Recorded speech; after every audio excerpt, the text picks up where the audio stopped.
Breaking royal news.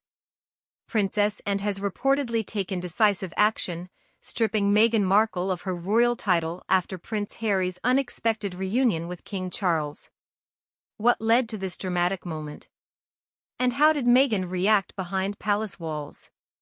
Stay tuned as we reveal the shocking details shaking the monarchy today. What if I said there is a place in darkest Clarence House where whispers are louder than applause and where a brutal decision has been made that could split the British monarchy for good? This isn't guesswork, it's the throbbing heart of a royal showdown.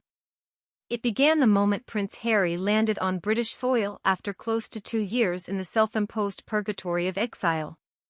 He knew he would come home someday to fix things, to find hope, to look his father in the eye and be family.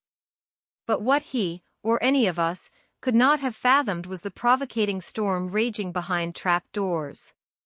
In the eye of all this storm was not King Charles or even Harry, it was Princess. Before we get started, make sure to like, subscribe, and hit the bell icon for getting instant notifications. Let's go back to the beginning of this story, because it is more than just a headline about royalty. It is a collision of ancient traditions, personal betrayals, and a seething battle for the soul of royalty. It is easy to imagine the circumstances: a cold, grey London afternoon. The clouds overhead are like a premature bridal veil draped over Clarence House. Black limousines dawdle in still repose, their barely audible engines without onlookers, without cameras. This time, the palace has managed to protect itself from the press, but inside, the tension crackles. Guards are as still as stone statues and the staff murmur in hushed tones, fearful that even the walls have ears for their secrets. They feel an event of great moment is about to occur. There he is, Prince Harry, without ceremony. His face was pale, mouth set, eyes wary as though he just walked into enemy territory. For 19 months, he held himself aloof from the royal domain. Sure, here's the plain text, not in HTML. Hunkered down in Montecito with his Meghan, lobbing verbal grenades from afar. Books, interviews, documentaries. It all fit into a story. The palace loathed and feared. He's back now, and no one knows why. Not officially. The press release reads private family matters, but insiders are whispering. It's something altogether more urgent, something that could reshape the future of the crown itself. At the magnificent entrance, Harry takes a second time seems to catch its breath. He stops to look up at the familiar portraits lining the hall. His forebears look right back at him. Stern. Judgmental. Unforgiving. He walks forward. Footsteps that would sound like gunshots in the silence. At the far end of a hall, a door is slightly ajar and behind it reclines King Charles II. Now consider the moment from Charles's point of view. He has not laid eyes on his youngest son in person since that disastrous appearance at the coronation. The one in which Harry snuck in like a ghost and escaped within hours. The tension has solidified into something more pointed. Yet when Charles spots Harry in the room, something, not quite warmth or anger, flits across his eyes. Something more dangerous: calculation. Harry, Charles says, and his voice is low and steady in the way it must sound rehearsed. Huh? Harry replies. Voice cracking slightly. All with just that one syllable, and you can sense years of long-held resentments, anguish and suppressed love clawing their way to the surface for at least a few seconds. They simply look at each other. No handshakes, no hugs. The angst drips from the both of them. A simple shift could trigger an explosion. Charles nods towards the chair on the other side of him. Harry is sitting up, his fists on his knees. I didn't come here to fight, Harry says. That's good, replies Charles.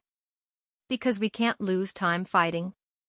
Little is said, and a palpable silence stretches out between them. Charles leans in, his voice dropping to near whisper. The monarchy is in jeopardy. Chaos, he warns Harry.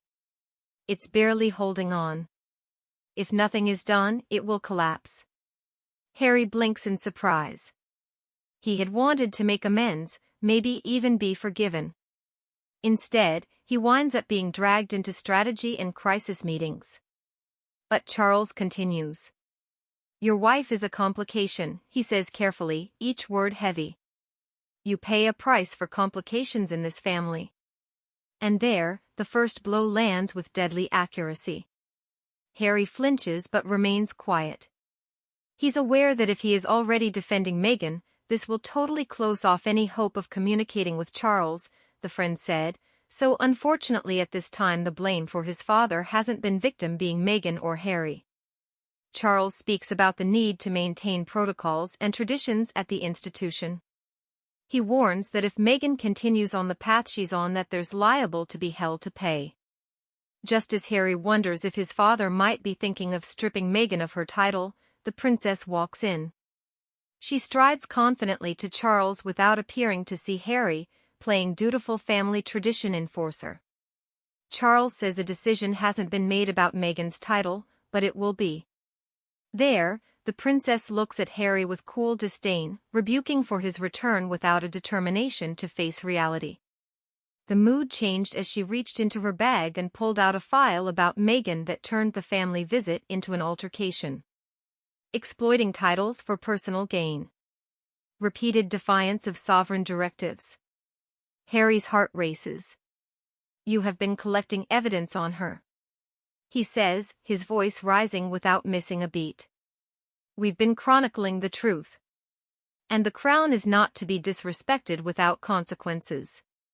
Charles watches, inscrutable as Harry looks back and forth between them, trying to gauge if this is real or a cruel hoax. There's a vapid and overplotted sort of atmosphere about the place.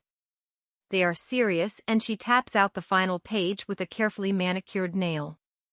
The advice of this office is that the Duchess of Sussex should lose her royal title altogether. Silence falls. Harry suddenly stops breathing. He looks down at the words, struggling to interpret them. Stripped, the same that happened to Edward VIII when he abdicated for love. That was the punishment of traitors, of exiles, not a living, breathing family member, not his wife. You can't, Harry whispers, arms crossing. We can and we will. This is where Harry figures out why he was called in. Not for healing, not even for reconciliation.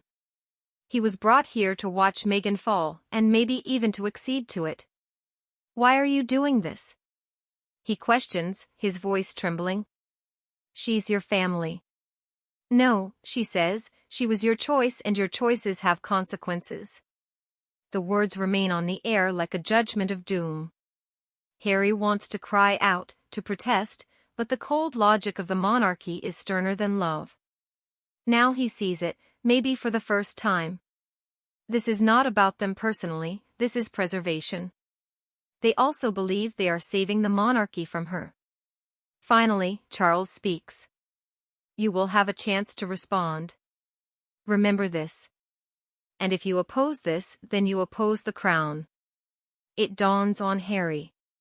He's not being given an option. He is being advised. His eyesight blurs. The room reels, and in the distance he reflects. He can hear Meghan's laugh, loud, defiant, alive. The memory cuts him like remorse. He wonders what she would say if she realized that he is here, listening to them discuss their plots against her, and he snaps the folder closed. You have until the end of the week, she announces, getting up. Then the decision is final. Without another glance, she departs. Charles stands as well, fixing his jacket. Think carefully, Harry, he warns. And then he also departs, leaving Harry alone in the huge space. He remains sitting, staring at the folder. The silence is oppressive, closing in on him.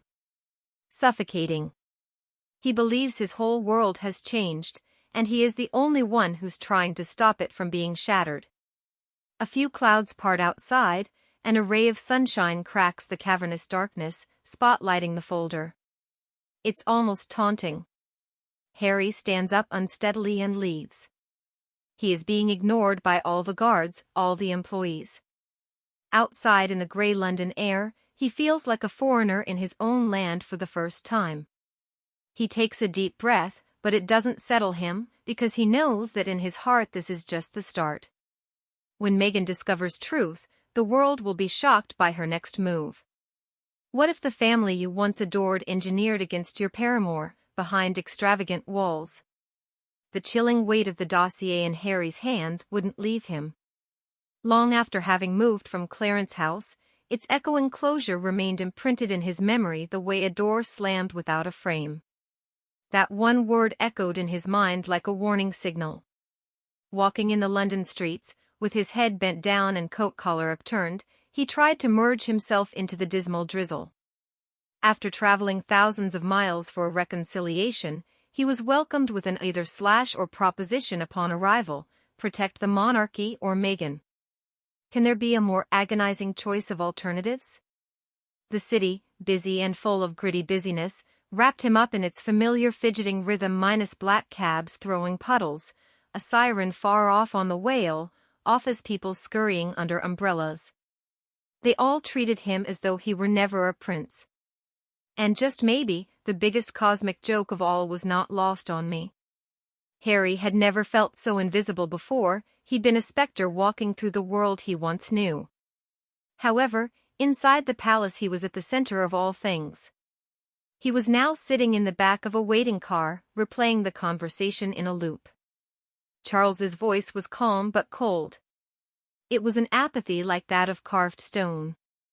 Without anger or gloating, she talked about Meghan as if she were a virus that had to be surgically removed before it infected anyone else. Harry gritted his teeth. Meghan was not a plague. She had been the only person to really see him before this facade of royalty, before this puppet. She saw the man behind the regal title, a broken, unfinished boy who kept grieving for his mother. She had rescued him, and now they wanted him to help bring about her downfall. He couldn't confess to her. Not yet.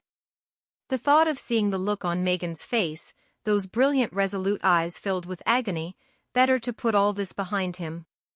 She had abandoned everything for him, and all they'd seen her as was an outsider, an intruder, and maybe it had been because that's what she really was to them. Harry wouldn't blame any of them for hating her. Entice her in. And then crush her spirit until she left quietly, just like the others. But Meghan remained unbroken. That was what terrified them. She refused to succumb to the untold expectations, did not cower away into the submissive darkness they wanted. And she'd stayed, spoken her mind, built her own world that was beyond their reach, and now they wanted to tear and rip it apart for her. The car easily negotiated London's narrow alleys. Headlights, piercing the mist. Harry stared out the window, thoughts in a whirl. He understood the ways of the monarchy. All was going on slowly, in the course of centuries-old tradition, but there seemed to be a quickness about what Charles said and did. None of it made sense, the insistent, contrived urgency, as though a choice had already been made and he was just formality. Why did they want him back? Not to mend fences, but just for show, to make it look like the family had given him a say when all was already decided the minute he landed.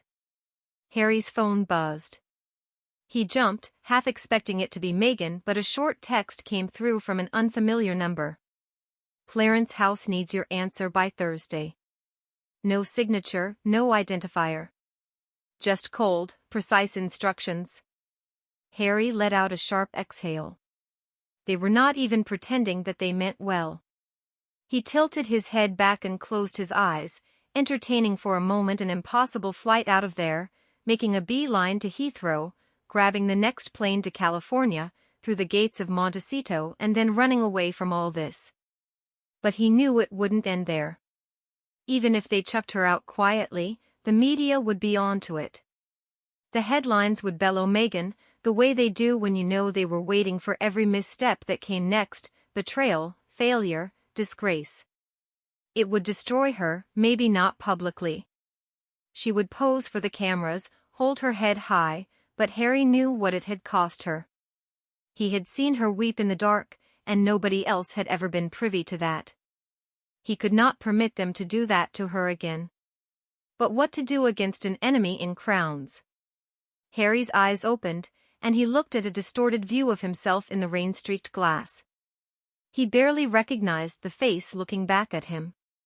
Haunted eyes, jaw clamped so tightly she felt a pain. He had thought he left this world behind, slipped its fangs, but here it was dragging him back in. He suddenly understood that it wasn't just about Meghan's title, and it was certainly not merely about racism, but rather power and control, a signal who held the reins here and how swiftly they could quell any rebellion. When the car pulled into a concealed courtyard free of paparazzi and curious onlookers, Harry slipped out quietly and disappeared inside a side entrance of his nearby townhouse. He sat alone in the living room, sinking into the couch, grappling with the crushing reality of his own dilemma. Would he be able to break this? Was there anyone there to whom he could still confess? Charles had inveigled Dis about the promise of reconciliation, before damning him to an ill-fitted verdict, in much the way a heartless commander orchestrates an execution. He didn't see any way to negotiate, no way to appeal the ruling unless he cleared a path for it. It was a daring thought, and it lodged in his mind. What if he let that turmoil spill out into the light, so disorderly, so chaotic, so messy that the monarchy would have no choice but to retreat? But Meghan would get sucked right into the maelstrom if he did, and his mistake could annihilate her. His phone buzzed again. It was Meghan, wanting to know the latest. How did it unfold? Please tell me, she pleaded, and hoped against hope that it wasn't as bad as feared. X looked at the message for a long time. His thumb hovered over the screen. He wanted to lie, just once this time, to protect her for a little longer, but wasn't it deception that had brought them here? The palace deceived. The tabloids deceived. Everyone lied until the truth was buried so deep it rotted. If they were to beat this, then they had to fight it together. Harry typed deliberately, as he came to a serious understanding of the situation. I'll explain. Once I'm back home. Stay composed. He pressed send before second-guessing himself across the great oozy ocean. He imagined her frowning at the screen. Suspicion brewing in her gaze. Meghan knew him too well to trust in half-truths. She would feel that something important had happened, and she would be right. Harry stood up and walked around the couch. He required a strategy. If he wanted to stop her, he had to understand her method. She wouldn't risk something so drastic unless she thought it would work. But what bolstered her confidence? Was Charles completely behind her, or was she partly behind him? Harry had to ascertain who the real power here was. For in this family, titles meant something, not that they represented anything much at Fishmonger's Hall. They were weapons. He stopped by the window and gazed into the dim courtyard beyond the city. The facade of Clarence House rose like a fortress. He imagined interior that was methodical, efficient, and already beginning to engage the gears. She always thought ahead, the unspoken enforcer behind the throne. She avoided the limelight, which only increased her mystery. With everyone's eyes on Charles, she was secretly in control. Harry, for his part, remembered only speaking to her once or twice as a child. Seldom smiling, she watched everything with a sharp eye. One memory was clear, how at the Christmas of those trying days in a Sandringham den he had knocked down accidentally a vase in the drawing-room when he was only 7, and she quietly took his arm and said, "You must be more careful." Eyes were always on them. Anne's world went along with everything that the rest of us all had and what we all have. It was a constant state of surveillance, the rigidity of discipline, order. Meghan was the foreign element of surprise in a universe regulated by rules. But for Anne, uncertainty was synonymous with betrayal. Harry's fists tightened with the thought. If they thought they could expunge Meghan, Harry had surprised them. Although outnumbered and outgunned, he did not lose his strength. He remembered an aged letter he'd received from his mother, Diana, written in her unique cursive on yellowing paper. Found years ago in a box found behind a photo album, it contained the enduring message, never allow them to dictate who you should become. Put yourself first. Harry's throat constricted. And if Diana were there, she would have stood her ground. She'd rather watch the whole thing burn than let them hurt Meghan. But he could not turn a blind eye this time. Harry grabbed his coat. To stop her, he needed a bit of help. In the family, there was one person who certainly could take on Anne, his uncle, previously known as the Duke of York, and one time hinting at her real nature. He thought desperate times called for desperate alliances. Into the London night he went, never knowing that for every dim stride he took into darkness his foe was already shaping her response. Harry looked for allies and ready to rock the world with an attack when all that his opponent wasn't planning on waiting until Thursday. How do you challenge someone who doesn't even bat an eye at that question? Harry was plagued as the cab cut through the bustling streets of London, delivering him to the only person he'd promised himself never to trust again. In desperate times, pride tended to take a back seat.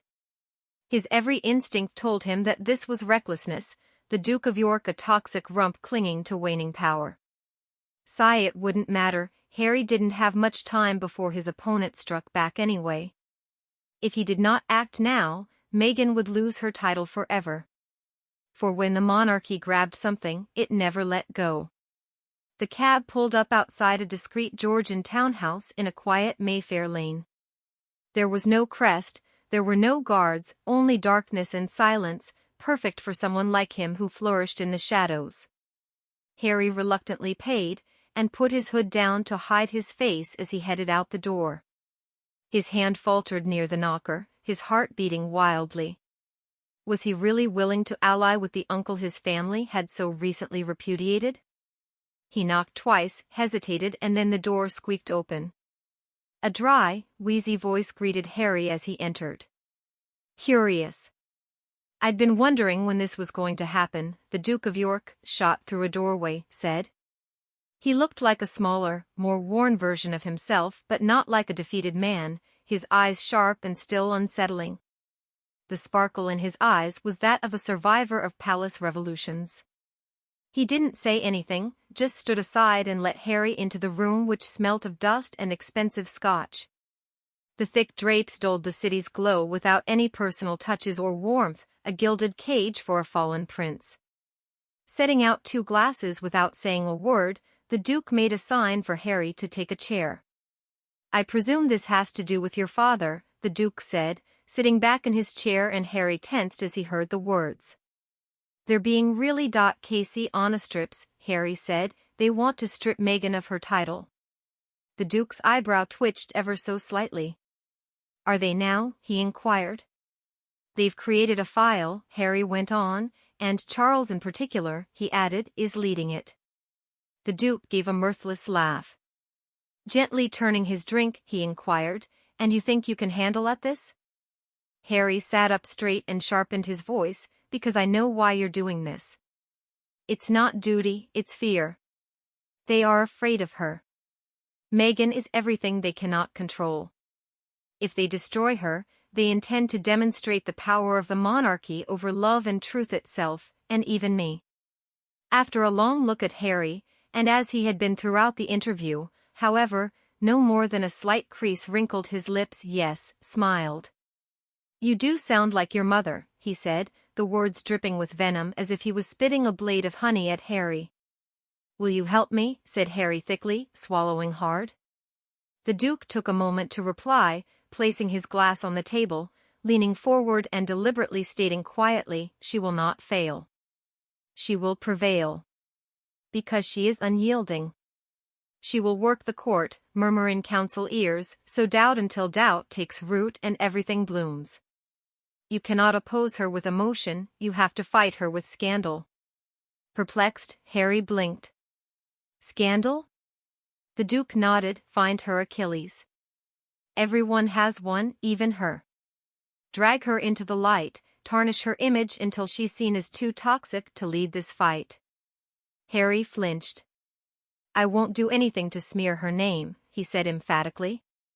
"But should you not do, then indeed you will lose," the Duke stated matter-of-factly, and his words remained in the air like smoke that would not clear. Harry hated that fucking tone of voice, rational and logical, like he hadn't spent years crafting her perfect persona. Disciplined, incorruptible and untouchable, yet even the strongest front can crack under enough pressure. The thought of escalating this into a ruinous shootout made him feel sick. This was not the man he wanted to become, but what option had he? English? "If you look so worried, don't they?" the Duke said as he noticed Harry's concerned expression. "Don't you truly think that at this very second they will do the same to her? They are going through every nook and cranny of Meghan's life, every word she has spoken and every step she has taken. Unless you move first, she'll be ruined." Harry's chest tightened. He detested that. He accepted reality, downing his drink, allowing the customary sting to center him. "Where should I search?" The Duke's smile was wry. The British royal family reigns with a large element of secrecy. Clarence House has an archive of internal memoranda, and there have been quiet rebukes in the past that are swept under the carpet to protect the monarchy. If you could get hold of one of those papers, it would create sufficient doubt to cause her pause. Harry said, "I have to take it one step at a time." The Duke ordered, "Take care of yourself first. Victory can come later." Harry, feeling dirty just to be there, knew he had been searching for a clue and Tom was already leaving. And continued the Duke in a gentler voice. "Exercise caution, nephew. She's unlike the others. She doesn't bluff or yield. If she smells you coming, no question, she'll kill you too." Harry went out without a word, the door closed behind him with an almost heartbreaking sound. Fresh air was glacial, street lamps sparkled through mist. His mind full to bursting, he hurried his pace. He imagined those rare papers, securely stowed in a hidden chamber somewhere, presumably well secured and buried away in the same secrecy that had surrounded his early life. But he knew one man who might give him access, an insider in the palace hierarchy who owed him a favor. With a degree of reluctance, he picked up his phone. It would be crossing a line of no return if he called that man, but Meghan's face flashed through his mind again, her shining smile and underlying fears. He couldn't let her be wiped from existence. He dialed quietly. "Harry, it's so late." Harry said, "I need and require some of your help right now, and Prince Charles can't protect me," Harry confessed. A sharp gasp followed. "That's not possible," was the response. "It can be for you," Harry rushed to say. "Please, lives are at stake." There was a strained silence, followed by silence filled with suspense. "Then meet me tomorrow." "Midnight," the voice at the other end commanded before hanging up suddenly. Harry's heart was pounding when he put down the receiver. With barely a day to set up the break-in at the very nerve center of the monarchy, he had almost laughed at the absurdity of it. A prince turned infiltrator. The same little boy in page boy outfits now plotting to storm the castle of his birth. If he got caught, the punishment would be catastrophic. He knew that making Meghan's involvement public would get him permanently exiled, but maybe going into exile was the only way out. Disappearing into the London mist, Harry felt the countdown begin. Midnight was fast approaching, a deadline he dared not let pass. But as the pressure mounted, he wondered how much he was willing to risk for the woman who had won his heart, his life, his family, and even his identity. As midnight approached, the question gnawed at him until it dragged his mind toward a dire resolution. Clarence's mansion rose up like a sinister apparition in the distance, backlit by the darkness of night.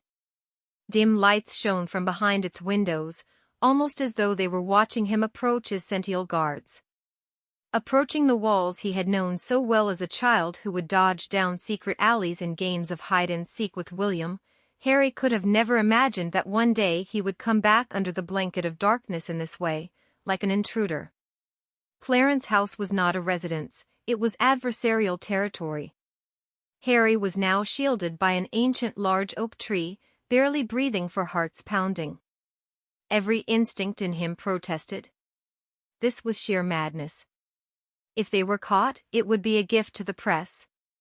The palace would destroy him, using his behavior as evidence of their lack of control and escalating their campaign against Meghan. But he couldn't turn back. It was an easy decision, risk it all now or lose her forever. He whirled at a small rustling sound. A friend stepped out of the shadows, half their face wrapped in a scarf. "You're late," Harry hissed. "You're lucky I came at all," Clara whispered in a reply, identifying herself as one of the charity's former senior private secretaries who was now working lower down in the organization under piles of dust in an archive. She'd been loyal to him once, when he was still the Golden Spare, before his exile, before the tabloids had their way with his name. "You never told me anything about this meeting," Clara muttered. She looked at the security cameras placed on the walls. "Because I didn't, or you wouldn't be here," Harry said flatly. Claire's lips tensed, withholding words. She took a slim key card from her coat pocket and slid it into an access panel on the gate. There was a gentle beep, and the gate slid effortlessly open with but a whiff of metal against stone. 5 minutes, she stated. "If we're caught, I'll say you dragooned me." Harry nodded solemnly. They entered discreetly. The place was suspiciously quiet, no sound except for the crunch of their shoes on gravel. Harry's thoughts on that walk were of Christmas memories from his youth, joyful laughter from windows out which a corgi was tumbling in the grass, Diana just peeping in her radiant smile between strict protocol. Now, it seemed a somber location where love went to die. Clara led him through a backknocker's alley to a servant's path and around to a side door, nearly concealed by ivy. Swiping her card again, the lock clicked and they stepped into the dark. My first sense was the smell, a peculiar mix of dust from old paper with some hint underneath of metal. They had entered the archives. Clara pulled out a small penlight and snapped it on, shedding light that pushed the dark away. They were in a long corridor lined with locked cabinets, each marked with obscure labels known only to an elite. There was a timelessness about the place, as if all the scandal and secrets that had passed through Clarence's house had been imprisoned here, hushed by tradition. "Room B7, second sublevel," Clara instructed. Harry's voice became accidentally harsh, "But Clara, if there is nothing in it." He stopped himself short. We went down a winding staircase, and the air got cooler and tighter. Harry's pulse pounded in his ears as he descended, pushing himself to a place in his past he didn't want to know, like rubbing salt on paper cuts through worlds of their own that wanted him nowhere within. Clara's hand shook as she swiped her card when they reached the imposing steel door marked B7.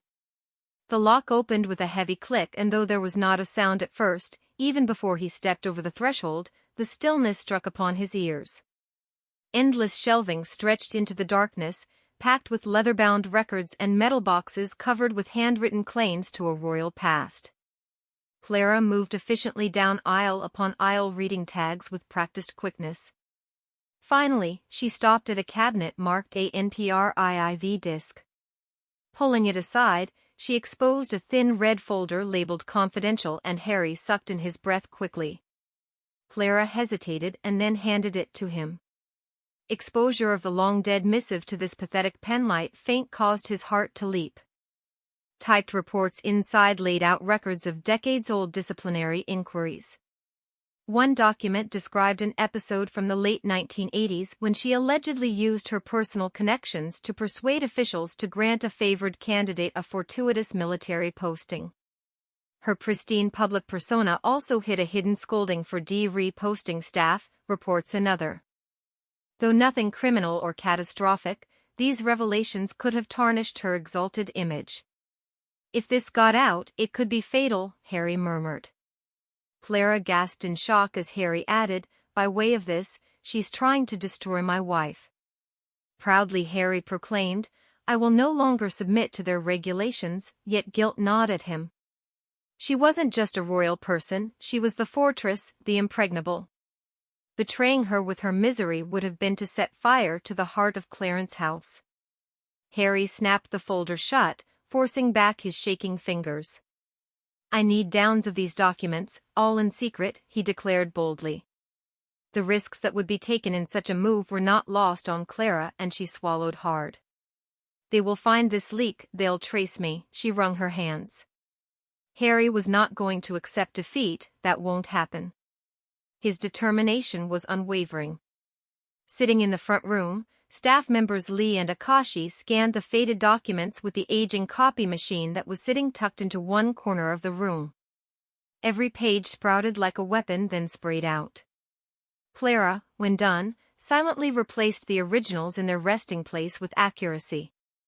They disappeared without a trace as they approached the exit, yet heard footsteps tiptoeing down the hallway. Someone was coming, with heavy deliberate footsteps that I could almost feel and hear approaching. Claire's eyes widened in alarm. "We have to go," she murmured urgently. Harry's heart rate quickened. The sounds of footsteps drew near, and they quickly hid themselves between the shelves. The sound intensified and became closer and was like a distant drumming. A shadow passed over a wall in the distance, and I saw a security guard scanning the room with a flashlight. Harry held his breath, convinced he could hardly be more mistaken for a good wizard and that there would be no good answer or reprieve found here. This wasn't a simple act of trespass, it was treason. The guard's light drew dangerously near to their hiding place, and then moved on after what felt like an eternity. The footsteps moved farther away. Silence surrounded them, a loosened breath. They ran back through the hall, up the stairs and through the ivy-covered door into the night. Harry's chest ached from exertion. He didn't stop running until they were long past the gates, then the city swallowed them up again. Not until then did he on some impulse loosen up for just a moment. Clara gripped his arm. She whispered, "This never occurred." "It didn't." Harry nodded, "Thank you." Then she disappeared into the haze, leaving him to stand by himself on an empty street. Pressing the folder close against his body, as though it were his own life. Now he had the weapon, unequivocal proof that he was not invulnerable. He could use it to stop her plans long before they threatened Meghan, but the cost would be catastrophic. After that, there would be no double back and no forgiveness. It would lead to a war. Harry stared at that folder, the rain streaming down its cover. Back in Montecito, Meghan was most likely sleeping, oblivious to the fact that her future depended on one single choice she would soon make.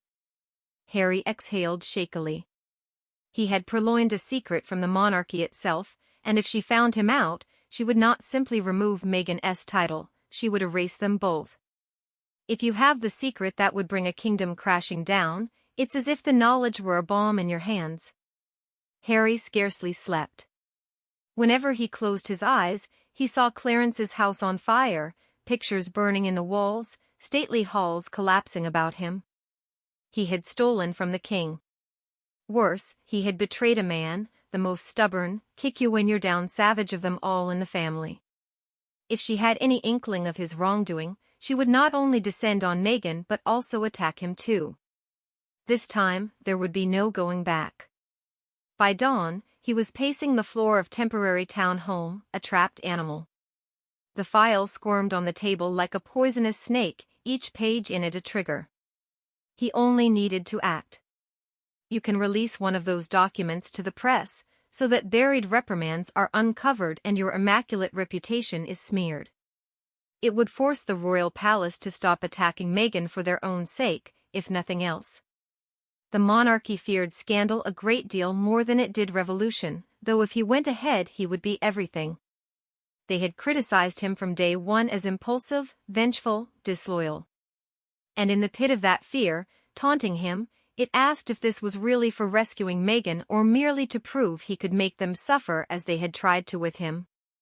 The buzz of his phone on the table cubed amid the din. He jumped a little, then saw the name on the screen, Meghan. His heart constricted. He swiped to answer, Harry. Her voice was quiet, sleep-soft. "It's the dead of night here. I couldn't sleep. I had this feeling."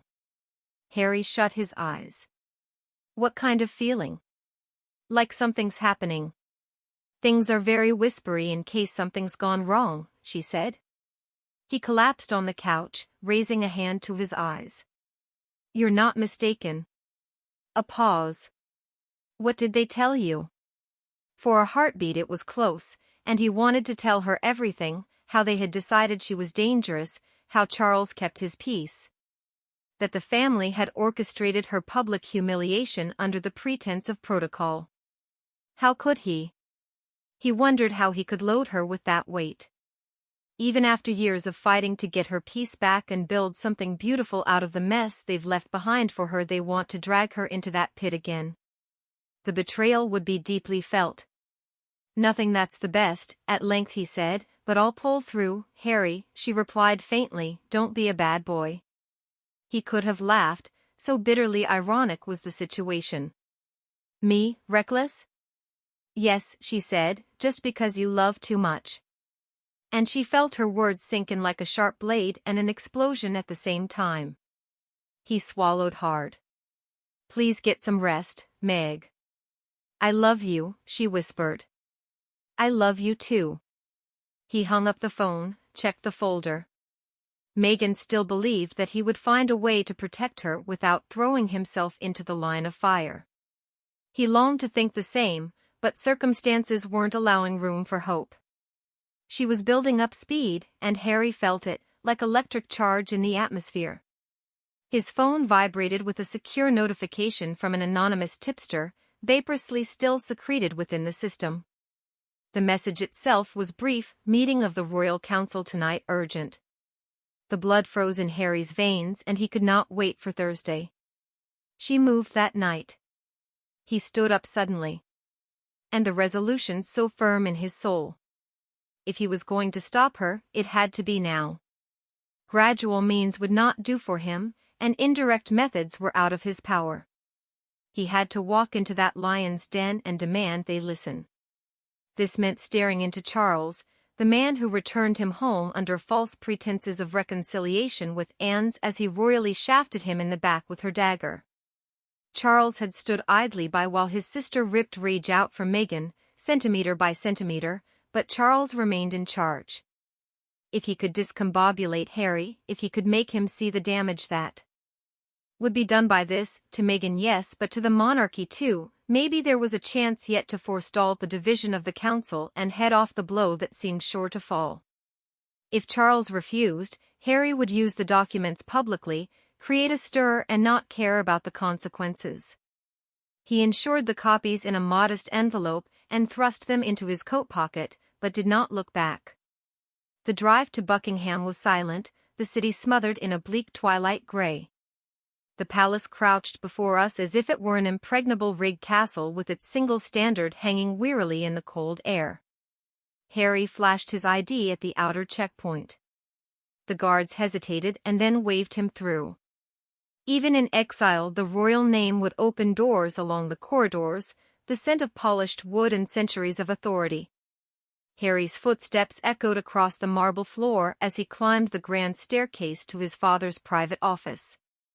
Memories rippled in from all sides, Christmases spent in the grand ballroom. Diana's laughter ricocheting through the hallways, the sting of Charles's disapproval. He had loved those walls once. Now they were felt as restrictive, like a jail. One of the doors to the king's chamber was ajar. Harry knocked once and entered. Charles sat up ramrod stiff at his desk, a look of determination locked on his face. He looked older than Harry remembered, more worn, though his piercing stare remained sharp.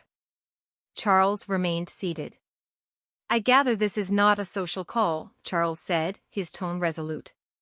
"Shut the door, Harry. I know there is a council meeting tonight. And if you know, then you know them folks in the black churches saying we need to make a decision and make it now." "You can't do this," Harry interrupted, as calmly as he could. "Meghan's title will not save the monarchy. It will do nothing but lead to the destruction of its cause." "Well, not everyone, Mr. Price," Charles said wearily as though he was sick of repeating himself to an ignorant person. "It's nothing personal, Harry," he responded. "But it is," Harry retorted. It's a vendetta, trying to punish her for not being compliant enough, and too bold and brazen. She didn't just walk off, Charles countered. She ignited chaos and fled. Now we must rebuild. Meghan was saying the truth, Harry retorted, and you didn't like it. For a moment that flash of hurt and anger showed in Charles's eyes before he concealed it. This is not about my emotions, he said. It's about the crown. No, Harry moved closer. It's about fear. You are afraid of her, of what she represents. That love could conquer duty, that someone could live after abandoning you. Charles's jaw tensed. A heavy silence lingered, stretched thin as a wire about to break. Harry slowly drew his hand from within his coat, proving to Charles that he wasn't as untouchable as he thought himself. Charles's gaze narrowed. What are you suggesting?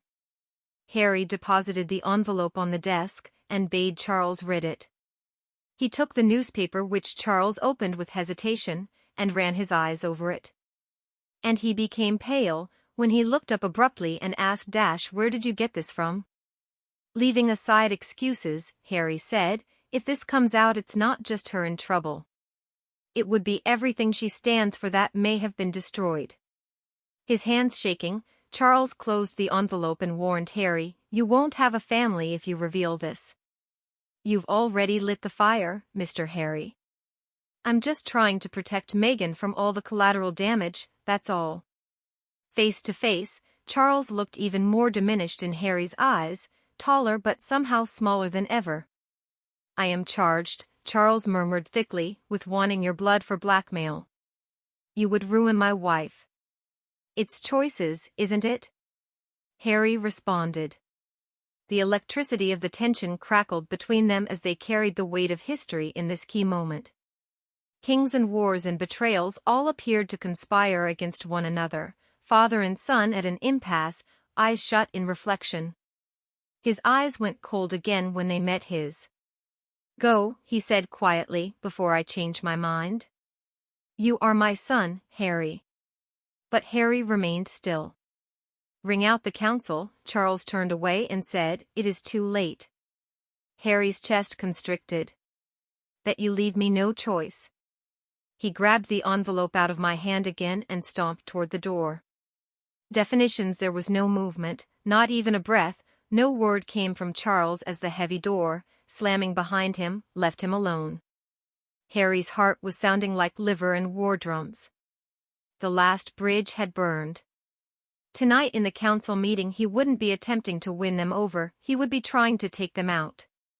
The wave he was on the verge of releasing would shake up the monarchy to its foundations. London had been swallowed whole by the night.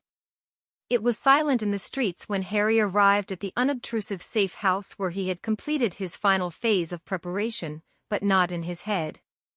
Each heartbeat was a drumbeat, every breath cutting his glass. Drenched and holding the letter as though it were an explosive device, he stood outside. The Council of the Crown would meet under Buckingham in 50 minutes at dawn. Meghan's title was in jeopardy. She may as well disappear for all he knew unless he stopped her. Harry had offered Charles one last shot at being a father, not just a guy that happened to be king. Charles had chosen the crown, and so now would Harry choose war. Without a chance to knock, the door opened and there stood a young woman in a gray blazer who ushered him inside without saying anything. She was one part of the little group in the media Harry had quietly nurtured over time. He put his trust in those who stood by him during his fight with the tabloids when they turned his life into public entertainment. Tonight, he was preparing to ask them to set off on an unprecedented project. There was an atmosphere tenser than an over-extracted espresso, following a royal family scandal. At a table strewn with laptops, cables and half-eaten pastries sat 3 journalists. Their faces changing from curious to disbelief as Harry entered. "You're really gonna do this," one of them muttered. Harry simply nodded. If they take away her crown, they destroy her. That is the only way to stop it, he explained, throwing an envelope on the table. Lena, one of the journalists, put on gloves and gingerly popped it open. Her eyes grew round as she read the pages. "Are these genuine?" she low whispered in reply, and Harry shook his head. "Very real, very buried." Some minutes of oppressive silence followed. The gravity of the circumstances was not lost on any of them. This wasn't just another piece of tittle-tattle or outrage, it was an eruption which ran the risk of rocking to its roots a monarchy that had long prided itself on such virtues as discipline, integrity and unswerving duty. Her past playing fast and loose with military appointments and her censure would blow up in her well-made face. Lena looked up solemnly. "If we ever do this, there's no turning back. The news will go around the world in minutes. You'll be scorched." Harry remained resolute. "I'm already scorched. Meghan is the one enduring. I won't let them bring her down." The journalists glanced at each other significantly, and one of them asked about the time. "Midnight." Harry nodded in agreement. "The story is likely to break when the council next meets. They'll be bricking it." "Well, they can hardly make it look like they are attacking Meghan." "They will hesitate," Lena cautioned. "They will avenge on you." Harry looked into Lena's eyes and they were silent. Lena licked the envelope and packed it in her bag. "We will get ready for the release," Harry said in a deep sigh. "In an hour, it begins." With the match struck, he stepped outside into the cold of the night. The rain now ever, and the atmosphere sharp with arrested rain, like thunder in suspense. In the distance, Big Ben struck midnight, meaning that the Royal Council was about to convene.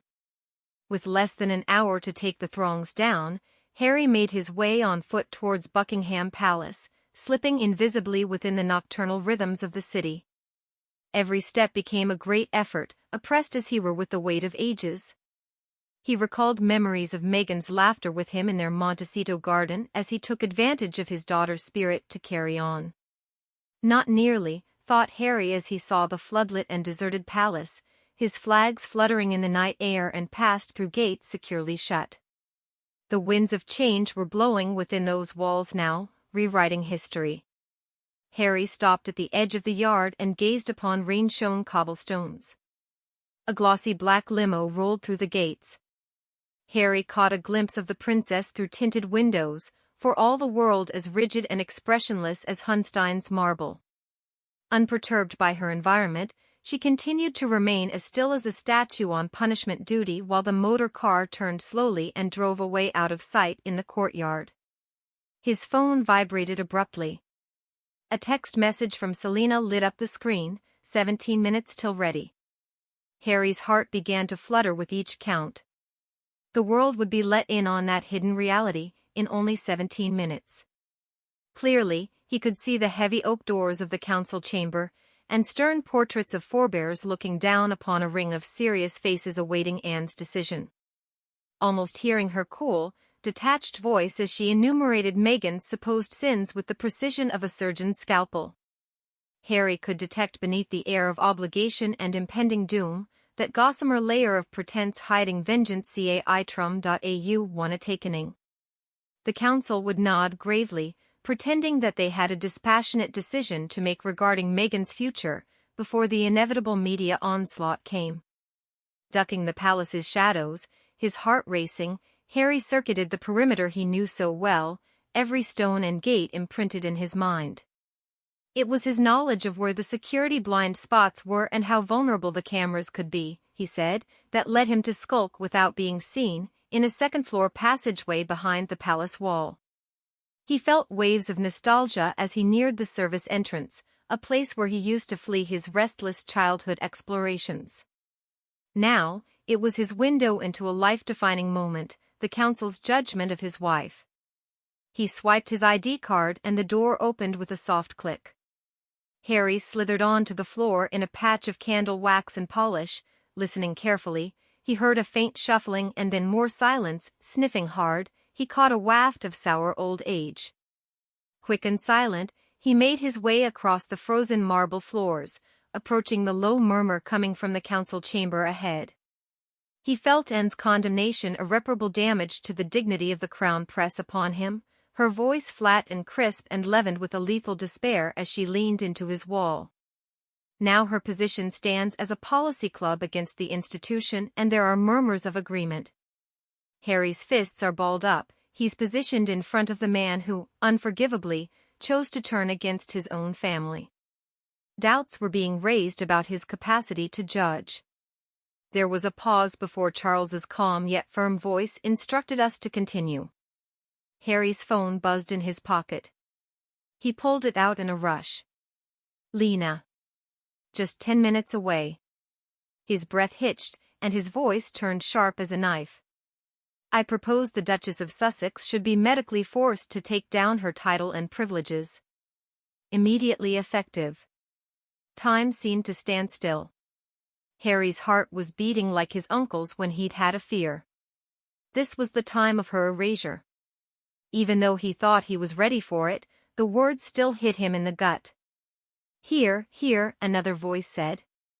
The motion was passed. Harry kicked the door open with some force. The room fell into silence. All were bending forward in surprise, their faces expressing incredulity, and robes and gems were refulgent in the candlelight. His own eyes opened just a little bit wider. Charles's expression turned frigid. He shivered as he reached the room's center, soaked through and quaking with cold, but he refused to back off. This can never be permitted, he said to Charles, solemnly. You can't do that. If you want her titles, you'll need to take mine. His voice rang out sharply. Look me in the eye and tell me that this is not a question of duty, but of vengeance. A stunned silence crept over the room, oozing slowly like a glacier. Leave. Now, Harry commanded. Digging into his trench, he warned, if you go on, the world will know what sort of man you are. Dropping it onto the table, there was a press release for Lena's team at the ready. In big bold blocked headline type, it screamed, Leaked Clarence House files reveal princess and cover-up of misconduct. Gasps spread through the room. Charles blanched, narrowing his eyes. Harry's voice went flat, soothing even. One tap, and it would go to every major news organization in the world. Your whole history would disappear. Harry did not flinch, he gazed into her tear-swam eyes. She remained unreadable. The room was, literally, silent as it held its breath. Harry for a second expected she would jump over the table and take the phone from him. But instead she murmured, You wouldn't. Harry kept his voice low, but the strain, the brittle tension in his voice was obvious as he said, Do it then. Charles's eyes darted fearfully between them as they sat around the table. The council members squirmed, the ancient structure of control shaken in the face of Harry's defiance, and she eased herself back into her chair. For the first time in Harry's life, he saw a flicker of uncertainty in her eyes. Charles made his voice as even as he could while his canines chattered. The decision has been postponed. A murmur stirred through the room as his knuckles bunched on the table, but she stayed silent. Harry picked up his phone, placed it into the pocket of his overcoat and proceeded to walk through the door. Good choice, he murmured gently. He went away with that, and left a great stillness that was as the sound of a bell. The heavy door closed behind him, and he took one last look at Anne's face. Calm, but her eyes are burning with a cold dawn. Fuck with me. Harry had held her off for the moment, but he knew what that look meant. This wasn't the end. It was only the beginning. The question is, when you've won the battle, isn't that when it's time for war? When Harry left Buckingham Palace, he was not triumphant. He felt empty. A cool night breeze buffeted him, and the shivering in his hands didn't diminish. He had been in the royal council chamber and made them back down with just his voice and one ultimatum. He had looked straight into her eyes, and they had sunk before him. For now, he had protected Meghan's title and all that it endowed, the crown, everything, but as he walked across the forecourt under the palace floodlights up to his apartment, her face stayed with him, especially the hard look of calculation in her eyes when she looked at that phone screen. It was not fear or surrender, it was tactical and unwavering. She pulled herself together, Harry climbed into the waiting car and closed its sturdy door. He saw the driver look at him in the rearview mirror and say nothing. Harry didn't seek conversation. His mind sped ahead of the buildings sliding past in the city outside. If she couldn't win in the light of day, she would carry this fight into the dark. Quiet seep, soft whispers, the small leak. She wouldn't confront Meghan directly. Instead, she would poison the air around her and oblige the members of the public present to do her dirty work. Meghan would not be expecting the knockout punch when it came. Harry's phone buzzed with a text from Lena. "Did it work?" he typed anxiously. "Then immediately bury the files. No one needs to go through them without my permission." He knew well their consequences if discovered. The palace was going to blaze next, tear the ground up as it sought for the traitor. The monarchy would survive, of course, as it always does, but Harry and Meghan would be the casualties. He leaned back and looked up at the dark London sky. How did it come to this? He'd come to Clarence's home looking for peace, but had quarreled with his own family in exchange, with an invisible blade. It was disturbing to know that Diana both would and wouldn't have been okay with everything. The realization haunted him. Love had made him a dangerous man. The trees of their townhouse in the distance were curtained with darkened windows as they decelerated. Harry got out, feeling the ache in every muscle of his body, and walked into the silent house. He hung up his soggy coat, set his phone on the table, and stood still staring at nothing. And it hit him, Meghan had no idea. She didn't know how close that was to getting obliterated that night. He'd saved her crown, but he'd kept her in the dark to do it. That had been the plan, protect her from ugliness, from the blood on his hands. But now the hidden reality was a knife's edge jammed between them, waiting to cut him. Harry let himself collapse onto the sofa, his elbows on his knees and head cradled in his hands. Should he tell her the truth? Had he it in him, and what was she to see as she looked at him? Would she gaze upon the man who had rescued her, or the man willing to put his own spouse and children in harm's way in order to do so? The phone buzzed again, a FaceTime call offer. Meghan. His heart, at the thought of it, jumped. He hesitated, then swiped to accept the call, and her face popped onto the screen, bathed in low California morning light. She was draped on the couch, her hair loose, Archie's toys behind her. She was wearing a smile. Harry's chest felt heavy. "Hi, love," she greeted. "You seem exhausted." He mustered a smile. "Didn't get much sleep." "Did you speak with him?" she inquired. "Yeah," he replied, his voice distant and hollow. "I talked to him." She studied his face, squinting her eyes. "Harry, what happened?" He attempted to talk, but there was no words. He wished he could tell her everything, how on the brink of betraying her he had been, how alone he'd stood in the council chamber, though how much had gone into arranging things so that it would be she they attacked. As the toy train zoomed past Archie, he heard her soft exhale, and his words froze in his throat. "There's nothing more we can do," he concluded at last. "We're safe." Meghan looked at him for a long moment and then slowly nodded. "Okay." They talked about nothing, Archie's newfound interest in dinosaurs and Lily's latest art projects. Throughout the conversation, as they talked about how early everything was blooming in her Montecito garden, Harry laughed when he needed to, but his eyes kept wandering. Harry sat in silence, the phone on his knee, a lodestone of unwanted attention after they signed off. He had saved her title, but it was built on an arch lie he couldn't dislodge. Turning to the window where the London sky had turned a shade of pale, there was Harry. The city buzzed around her with red buses, the flicker of office lights, and the certainty that she was already at her desk. And she was, cool and collected, undoubtedly plotting her next move. She would not let him know directly. She had learned from her mistake. Harry pictured her among the acacia trees, a sharp scalpel at some immaculate desk, pausing over the Sussex folder, poised to attack in ways he could not imagine. Harry was sitting quietly at the kitchen table in a small apartment in London, slits of morning seeping through breaks in the curtains. There was an ever-increasing hum in the city outside of him, and inside a stultifying quiet. And Harry sat, not moving for hours, his coffee cooling in front of him. The adrenaline gone, the grim reality remained.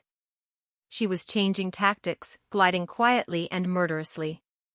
Harry knew her slippery standoffish tactics, preferred by her to open violence.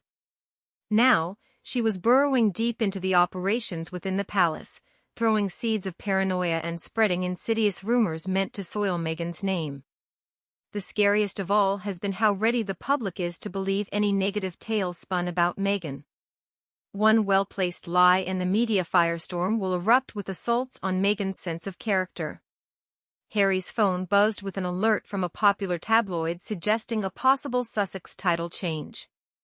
He opened the message, his hands trembling because it was just the beginning. The article cited an unnamed senior courtier thinking aloud about the early-stage discussions around re-employing Sussex roles in a fuzzy and vague way. It was an intentional story written to bend, not break the narrative, with no names and facts included. The headline was circulating wildly, and the anxiousness that had overcome Harry increased. And as whispers grew about Meghan being stripped of titles, the tide turned on him. Harry had already made plenty of enemies in the palace, and with few allies left, and Charles remaining silent on the matter, Harry knew he needed to act fast. Feeling the pressure build, he remembered Princess Diana's former private secretary Mr. Alastair Hewitt as an answer to flip the narrative without directly defending Meghan.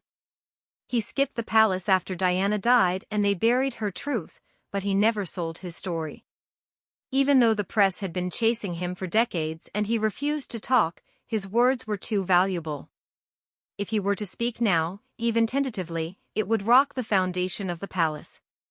Harry sighed as he made his way through old encrypted contacts on his telephone, thumbing the name of Mr. Hewitt. For her to capitulate by calling him and then admitting the severity of the crisis would involve introducing another into the chaos, but there was no choice. He wrote, "Harry here, writing to Mr. Hewitt, that is. I need your advice urgently." 6 minutes later, he received a response with a date to meet. St. James Park, noon. Harry breathed out in relief. A glimmer of hope. He pocketed folded papers and reminders in his bag, not yet to be unveiled but as a reminder of the alarms he had on everybody. There was a different feel to the City of London, a chillier one. Each newsstand headline seemed to murmur Meghan's name, felt like judgment in every passing glance. He rushed through the people, keeping himself inconspicuous, a shadow beneath his hood. When he arrived, there was an eerie silence at St. James Park. Trees clawed at the winter-bare sky. Ducks glided quietly on the lake, and an older, gaunter Hewitt sat on a bench near the bridge, bundled up in a heavy coat. Hewitt did not rise as Harry approached, only looked up at him through tired eyes. "You look like your mother," Hewitt said softly, but there was steel beneath the words, "especially when you stand in the shadow of something catastrophic." Harry spelled it out. They were trying to take Meghan's title away from her. "Yes, I read that," Hewitt said, letting slip some of the behind-the-scenes excitement. "Indeed she is." Their near success was alarming. Harry said, "I blocked them last night, but they will be trying to mold me through the press and the public in every form in any way possible." Hewitt nodded slowly before saying, "She is not done by force. She prevails through inevitability." "I can't ever let her win," Harry said determinedly. "We can see them now. I can't fight them head-on, they will crush me. And if they do, Meghan will be left to deal with the aftermath of my regret. One thing is certain, there will be war. If you won't fight it, who will?" Harry frowned. "You fight the story," Hewitt recommended, and Harry took it in. Her voice cooled to glass. "The monarchy is not built on power. No, the problem is in the story it tells. They do not need love, they need the sense of inevitability, immutability, invincibility. That is what they safeguard. That's what Meghan is endangering, and demonstrating that they can be left in the past, Hewitt moved closer to me. If you want to protect her, you have to make standing up to her more dangerous than welcoming her in. Change the story. Harry's heart swelled. How? He inquired. By bending her strength, Hewitt said. She threatens them because she talks without asking permission. Give her a stage to speak from so large it would be futile to stand against her. It should feel like you're hitting the future. Harry's heart raced. An even grander worldwide interview, Hewitt suggested, not reactive, not defensive. Proact. That made Harry sit back, heart pounding. It was daring, it was risky, and it was brilliant. Meghan had been painted as the runaway duchess, the renegade who fled. What if she morphed into someone else, the pioneer, the modernizer? One leading the monarchy's heritage into the 21st as it clung to the 19th. If the public came to see her as progress incarnate, the palace would be loath to cast off progress and paint itself as a remnant. I can do it. Harry whispered. You have to, Hewitt said flatly, before reframing the world. They both paused momentarily as Hewitt seized Harry by the arm. Your mother faced them alone. Do not make the same mistake again, Hewitt snapped. Harry nodded, his throat constricted. Thank you. Walking across the frosty, crunchy grass, he began to hatch a plan. He accepted that he would require allies, media figures and influencers and strategic minds who could help him see Meghan as something other than a problem to be defeated and destroyed but rather a resource for the future. He'd need to convince Meghan to voluntarily rejoin the fray and act fast before someone else broke ground on the demolition, because you can bet your rear end that one of them is plotting moves right now. Thank you for watching. Don't forget to like, share, and subscribe for more breaking royal updates. And remember, every voice matters in this royal conversation.